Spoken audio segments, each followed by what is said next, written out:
The moment her own father pointed past her and offered the prettier daughter like a prize to be claimed, something inside her cracked so quietly that no one noticed. The great hall was filled with sunlight pouring through tall arched windows, dust floating like golden ash in the air. And yet for her, the world went dark. She stood slightly behind the others, hands folded, heart bracing itself for a humiliation it already knew by memory. This was not the first time she had been invisible, but it was the first time her fate was being decided so publicly, so carelessly, as if she were furniture pushed against a wall. And it was in that exact moment, when rejection felt certain and complete, that destiny took a sharp and unexpected turn. Before the story continues, if you believe in kindness, second chances, and the quiet power of compassion, take a moment to like this video, comment your thoughts, share it with someone who needs hope, and subscribe to the channel Kindness Flow. Your support helps stories like this reach hearts that are still healing. The younger sister, Elowen Ashcombe, had learned early in life how to make herself small, not because she wished to disappear, but because space had never been made for her. From childhood, daylight hours at Ashcombe Manor were filled with reminders that she was the lesser bloom in a carefully tended garden. Her older sister, Seraphine, was praised openly in the brightness of every room, admired for her flawless skin, her laughter that carried easily, her way of drawing attention without effort. Elowen, by contrast, was the quiet one, the thoughtful one, the girl whose beauty did not shout but whispered, and whispers were rarely heard in that house. Their father, Lord Halric Ashcombe, believed worth could be measured in appearances and alliances, and daylight only sharpened his ambitions. The Duke's visit had been planned with almost military precision. The manor had been scrubbed until the stone floors gleamed. Floral arrangements flooded the corridors with the scent of summer, and every servant moved as though pulled by invisible strings. Outside, the sky was clear and blue, the kind of morning that promised new beginnings. Inside, however, the atmosphere was heavy with expectation. Elowen knew why the Duke of Raventhorn had come. Everyone knew. This was a meeting of futures, not families, and only one daughter was meant to matter. Elowen had dressed simply, in a pale blue gown that caught the daylight softly rather than reflecting it boldly. She chose it not to compete, but because it made her feel calm, grounded, almost safe. As she stood near the tall window, sunlight warming her face, she tried to focus on the garden outside. Bees hovered lazily over white roses, and the world seemed kind there, untouched by judgment. She wondered, not for the first time, how life might feel if she were allowed to exist without comparison. The Duke of Raventhorn arrived precisely at midday, his presence commanding without noise, his shadow stretching across the polished floor as he stepped inside. He was younger than Ellen had imagined, with an air of restraint rather than arrogance, his eyes observant, as if he noticed details others ignored. While Lord Halric spoke animatedly, gesturing towards Seraphine as if presenting a masterpiece, Elowen remained silent, her pulse steadying itself against the familiar ache of dismissal. She had prepared for this. Hope, after all, was a dangerous thing. What Elowen did not prepare for was the pause, in the middle of the performance, when her father's pride swelled and the outcome seemed sealed. Something shifted. The Duke's attention, instead of remaining fixed where it was expected, wandered. His gaze moved across the room, past the ornate decorations, past the practiced smiles, and landed on Elowen. It was not a glance of curiosity or judgment. It was the look of someone seeing, truly seeing, for the first time. Elowen felt it like a warmth on her skin, stronger than the sunlight. She lowered her eyes instinctively, not out of shame. The days that followed the Duke's visit were unlike anything Elowen had ever experienced. The sunlight in Ashcombe Manor no longer felt suffocating. It now seemed to follow her, reflecting off the polished floors like a spotlight on her very existence. Yet, with the Duke's favor came scrutiny. Servants whispered as she passed, eyes darting toward her with curiosity and envy. Her older sister, Seraphine, who had always commanded attention effortlessly, now glared at her with a mixture of disbelief and simmering anger. Even the house itself, grand and familiar, seemed to shift subtly, as though sensing the disruption of its carefully maintained hierarchy. Elowen found solace in small routines. She would wander the rose gardens at midday, the petals brushing her fingers as if to remind her that beauty could exist quietly, without needing approval. She sketched the garden, capturing light on leaves and the delicate curves of flowers, pouring emotions she could not yet voice into her art. And while the manor hummed with tension, Elowen began to understand that being chosen was not just about favor, it was about responsibility. She could not let doubt or fear tether her spirit. She had been given an opportunity that many dreamed of, and she would rise to meet it, even if the world resisted.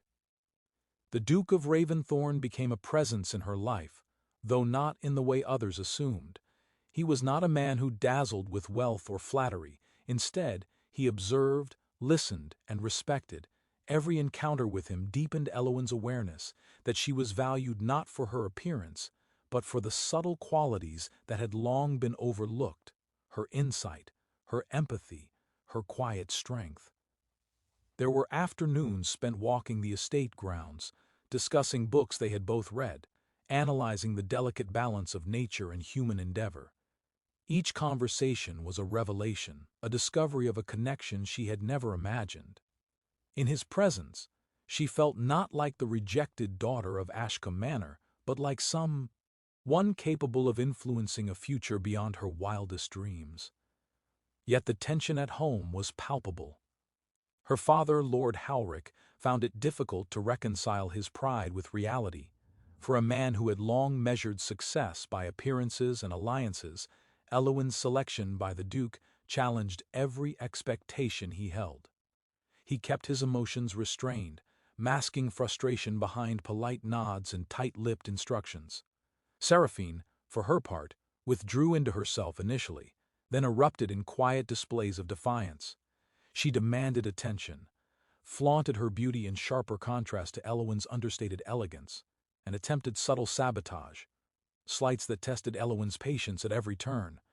The manor, once predictable, had become a battlefield of unspoken rivalries.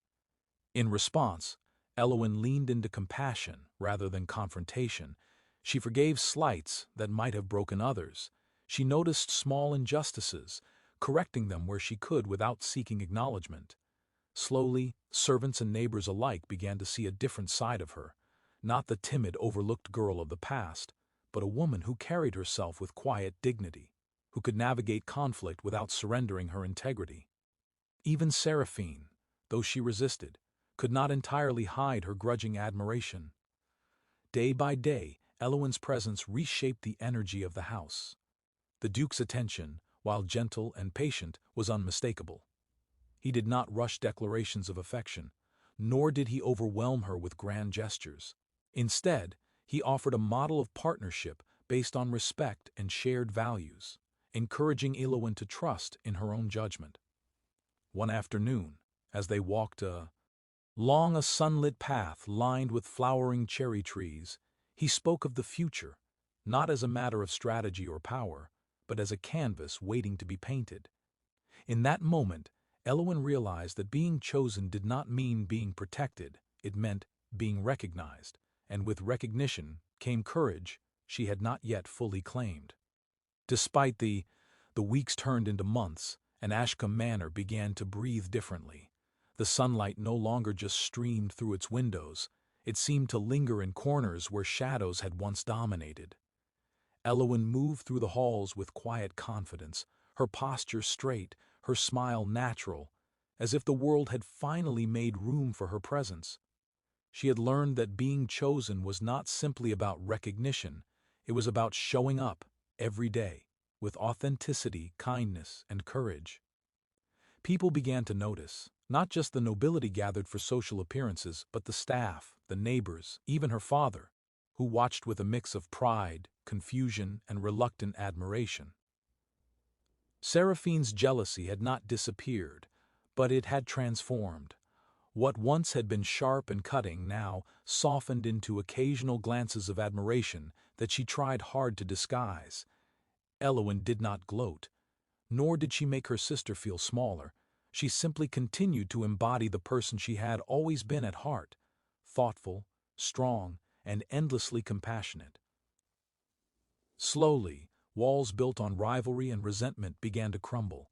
Conversations between sisters, once strained and brittle, started to include laughter, hesitant but real. The world that had once defined Elowen by comparison now saw her as a force in her own right.